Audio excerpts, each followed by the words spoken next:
I just woke up from a 5-hour nap and I'm kind of dissociating. But let's talk about Scooby-Doo. For today's film, I had the unique challenge of finding a pirate movie that I could pirate. As such, today's film is Scooby-Doo Pirates Ahoy. There's two sets of contextual information I want to provide before we jump into things. First is pirate context. Not entirely sure why, but pirates had a real phase in the early 2000s, or like mid-2000s really. From what I can tell, Pirates of the Caribbean is the initiator of it, with 2003 release date of the first one. Beyond that, Wizards of the Coast made a constructible strategy game, a CSG, not to be confused with a TCG, called the Pirates CSG. There was today's film, the 2006 Scooby-Doo film, and there's of course the 2008 VeggieTales Pirates Who Don't Do Anything. Unfortunately, I only had one choice, because I own the VeggieTales movie, Pirates of the Caribbean movie that's okay, the Pirates of the movie that's a little bit better than okay, and the only good one. So then what am I supposed to pirate? He made it really challenging because there's all these pirate movies that are quite old, but they're going to be a lot harder to find on the internet. This was the only one I could find, or that I'm aware of really, that's of the modern era and therefore piratable online, and is also about pirates. So thus, Scooby-Doo's pirate movie, which I keep forgetting the name of, but it'll come back to me later. The second bit of context is the Scooby-Doo context. In 2002, the 9th Scooby-Doo show began. What's new, Scooby-Doo? I was really into it, my cousins were really into it. I got a huge Scooby-Doo plush. It was pretty cool, which this whole show is actually, get back on track, the show was actually spurred by Cartoon Network doing reruns of the original show.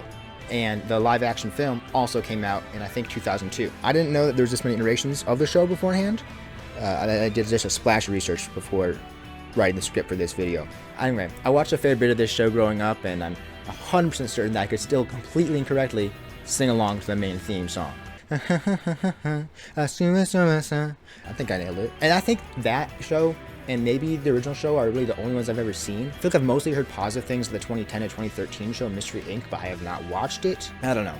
I sort of follow it. I sort of like the franchise, but I'm not completely attached to it in the way that I am for some other franchises. But this is the 4th movie that's connected to the What's New Scooby-Doo TV show, and the 10th direct-to-video, VHS or DVD, in this case DVD, according to Wikipedia. So thank you, Wikipedia. With that context out of the way, and with me having done a fair few which Scooby-Doo character are you quizzes, which resulted in a bit more Freds than I'd like, let's talk about today's movie.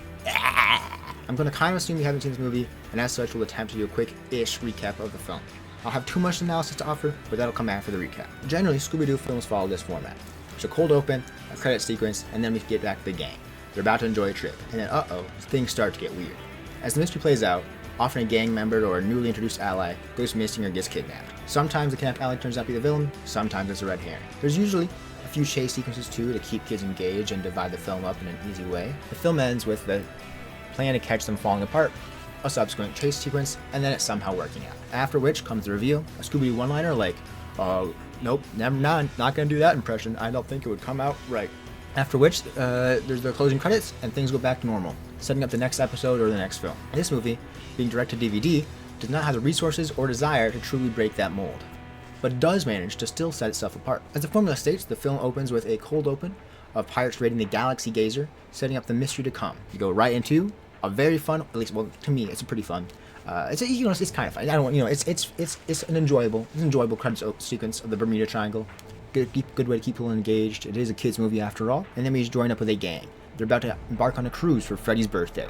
On the way there, we meet up with Freddy's parents, and there's a joke about Fred's age. There's stated as 43, kind of as a bit, and I thought, well, maybe that was a reference to, Fred's character origin age. Maybe he came out 43 years before that, but no. And I thought, okay, well, maybe it's a reference to the voice actor's age at the time, and then no. So I don't know if that was just like a choice to just ignore that answer, or if it was an intentional bit to say 43 there, but it was a little bit disappointing. Now, as I was saying, Fred's parents are actually pretty great add-ons to this film. I think 1, they're kind of fun, 2, they work really well as narrative devices, and 3, they kind of function as a Watson to the gang Sherlock, allowing everyone in the gang to be capable and smart, and allowing for them to get things explained to them or have stakes treated through their existence. The gang boards, and we learn a few things. First, we meet some characters. Sonny St. Clair, the cruise director, Captain Crothers, the boat's captain, and a mysterious short man who is mysterious. We also learn that this is a mystery cruise, not just any cruise, a mystery cruise, because Fred's parents are supportive and like him and, want to encourage him in his hobbies, and they even paid for his friends because they like his friends, and isn't that nice? Anyway, We also are introduced to our first mystery of this mystery cruise, the alien. Oh my gosh, what could it be? Who could it be? And what's going on in the Bermuda Triangle? Well, one chase sequence later, we already find out the alien is just Captain Crothers. Then there's a montage, and 5 more villains are unmasked, all revealing themselves to be Sonny St. Clair or Captain Crothers. Which, while the gang is pretty pleased with themselves, the rest of the crew and Sonny St. Clair are not. As a result, the gang decides to leave any other mysteries that come up well alone. And what a coincidence, because here comes that boy. Rupert Garcia from the cold open, the astrocartographer, has returned, and just in case you have the attention span of a child, because again, this is a kid's movie, he explains what's happened, what's transpired, what the stakes might be, about these pirates coming after him. Oh no, oh my. But, of course, as the gang is now off mysteries for a bit, to let others solve them, they're not paying attention to him and they think it's part of the bit. Oh no. Also arriving is Biff Wellington, the eccentric billionaire. Now, with all the key characters in place, it's time for the masquerade. I mean, really, it's a dinner with a show, and they're all in couples costumes, or in costume for non-couples, I guess. But called a masquerade, so it's a big deal. We get our Mr. Mysterio show, who is the short, small, mysterious man. He's here to do magic in a poof. He hypnotizes people. And we also get Rupert Garcia again saying, guys, please, you gotta believe in me about these pirates. But again, no one believes him. They're just like, this guy's really just had a tough time out at sea. He's really put on a show here. But as the show comes to an end, what's that? A pirate ship. And they're here to get the astrocartographer. With stakes this high, there's only one thing that can happen. That's right, another chase sequence. It's pretty great. Fred's dad, Skip Jones, is taken by the pirates as they mistake him for the astrocartographer due to him wearing the astrocartographer's clothes. And the pirates take him, and they take everybody else on the cruise ship, except for, of course, the gang and Rupert Garcia, the actual astrocartographer. At this point, Fred says, now it's perennial, which is of course funny to me because haha reference, I get that joke. Fred then takes control of the ship along with the gang, and basically just ints down mid, charging at the pirate ship in the cruise ship, while the pirates turn and then just destroy the cruise ship. Really just a poor idea from him. I get that it was parental, but, come on, man. The gang now has the task of taking down the sort of zombie pirates, finding out what the enemy is after, saving Fred's parents, along with the entire set of missing passengers and crew members and, Galaxy Gazer's crew as well. And I think it's works because Nameless Faces kind of don't really feel like stakes, but with Fred's parents both being gone, it does actually feel like there's some sort of stakes at play here. You're not going to expect them to die, but at the same time, it's not the gang that's being taken, so I think it works. Now, our crew are all castaways in a certain sense, as they get onto a metal boat, and Scooby-Doo uses his tail as a boat motor to get them to land. Pretty cool. As they float ashore, we have a fun sequence of Shaggy and Scooby trying to get food, while the gang builds a Mystery Inc.-themed raft, which ends up kind of proving pointless because they just find the secret lair entrance for the zombie pirates. As they find the secret entrance and enter, I kind of was expecting like another chase sequence here, but I was surprised to see that they're just caught. The zombie pirates now have access to the actual astrocartographer and are going to go pursue the Heaven's Light, which is a magical meteor which Captain Skunkbeard, yes that's right, Captain Skunkbeard, believes will let him time travel, which everyone calls him out on, and rightly so. As much as Scooby-Doo does do fantasy, within the context of this movie, that is going far too far. Also, I guess I should probably mention we met Sea Salt Sally, and she is like a very evil pirate woman working for the pirates, and she wants to kill Fred's dad. That's been kind of like intercut for a bit now. I just kind of haven't really mentioned it because it's not really that essential to the plot. So now with our kidnap gang in tow, the pirates make their way to where the astrocartographer tells them in search of that treasure. We get to the treasure place, and it's actually a pretty cool set piece. So the gang has escaped their bonds due to Daphne's ingenuity and Scooby-Doo's teeth, and they explore the ship to discover the contraptions at play, which help them to make it seem as if the myth of the Bermuda Triangle was real. We then lead into the final scheme, where the gang tries to capture Skunkbeard, and of course, the plan goes awry. There's a chase sequence. In this case, it's actually a fight sequence. It's actually pretty fun, and then they get captured through some sort of mishmash. In this case, it was I don't know what you'd call that, the giant rope ladders coming down on top of the Captain Skunkbeard and his gang. Or I guess not gang, crew rather. Once captured, the reveal shows that Captain Skunkbeard was Biff Wellington, the eccentric billionaire, who did genuinely believe he was a chosen one and would be able to time travel. He was so down bad to be a cool pirate. He spent all his money so he could time travel and become a famous pirate in the actual pirate era.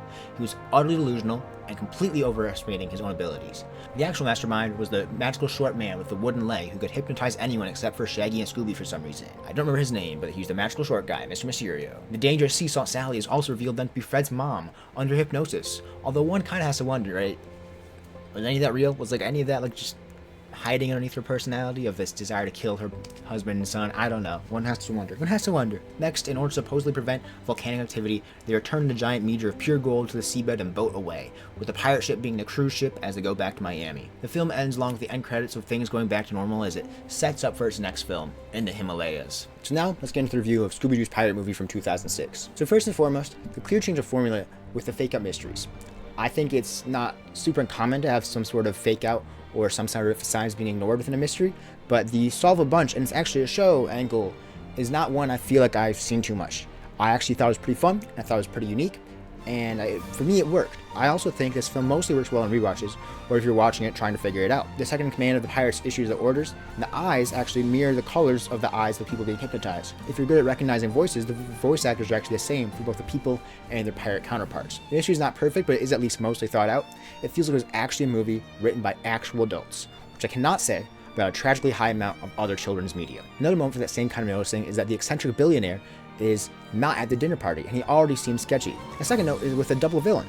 I mean, it's kind of like the live actions in that their real villain wasn't the delusional rich guy, but instead the short magical creature controlling everything else. Kind of. I still think this billionaire is a true villain. I mean, he's got no qualms about taking over or crushing other people's lives, the overestimations of his own abilities. He has a firm belief in himself being a chosen one, allowing him to effectively not see other people as people. I mean, I'm not afraid to say it. I'm not a Biff Lincoln fan. In fact, I'm even anti-billionaire. I bet he doesn't play backs out, he just pays people too, you know what I mean? So now, returning to the movie. Got a bit off track, let's return to the movie. I found its visual gags consistently enjoyable. The gang feels developed and their dynamics feel more realistic than some other iterations I've seen. One small thing that I found interesting is Scooby-Doo himself in this movie. Throughout the film, he doesn't have too many lines, but for most of them, the only one reacting to them is Shaggy. It almost feels like they were maybe added on post-production or something. I'm not really sure. The two notable exceptions are his two gag lines at the end, which get crowd responses. I'm not here to push, like, a Scooby-Doo isn't just in Shaggy's head, like kind of conspiracy or narrative. I just thought it was interesting. Thought it was worth noting. Another great thing about this movie is that Mystery Inc. all got to seem capable in it, which is really nice. No one's a damsel in distress, no one's just there. And during the fights, no one is just taking out commission. For instance, when there's a "Where's my watch?" mystery, Shaggy even gets to be one of the intelligent people solving that mystery. Velma Smarts even come into play when flying a drone. They all get to do their part. They all get to have their little moment of being capable in this film. It actually feels like they're real mystery-solving group. The film is pretty low budget, and there are a few notes here with that, but I'm going to not really fault for it. I did want to point out a few that I thought were funny. First is in the cold open, when Rupert closes the curtain in an effort to make sure we don't have to animate the cannonball command on the screen, or I guess. And the second is the ships. They don't actually reflect in the water like that. I honestly do think this is one of the better Scooby-Doo films out there, despite not having seen them all. With the extra cruise time, the character dynamics offered by Fred's parents, and more mysteries, the rest of the film doesn't feel as stretched or unnecessary as some Scooby-Doo animated features have. Additionally, I think the visual gags are solid throughout, and I think the music is pretty good. The sound design was pretty solid. It actually felt reminiscent of Pirates of the Caribbean's first movie a few times, and I think you'll even note some other comparisons with the zombie pirates with their own island and the treasure. And for a Scooby-Doo film, I thought it was definitely one of the better ones. So, to bring it to the score, Scooby-Doo Pirates Ahoy 2006 gives a 3 out of 5. I think if you're with kids, it's pretty solid. I think if I was a kid, I would like it a lot. I do think there's a lot you can still learn from it. I think some of those visuals are very solid. How much some of the information is just dense here, because again, they don't have a ton of time to work with, so they gotta get stuff across. It's actually pretty interesting. So those would be some of the takeaways I would look for if I was someone trying to analyze this film more. That's all I have to say for this one. I will see you all next week. And actually, there might be another one coming out this week, which was supposed to be last week's because I didn't finish the edit and it's been a nightmare. So, best of luck. Hope you're doing all right. Is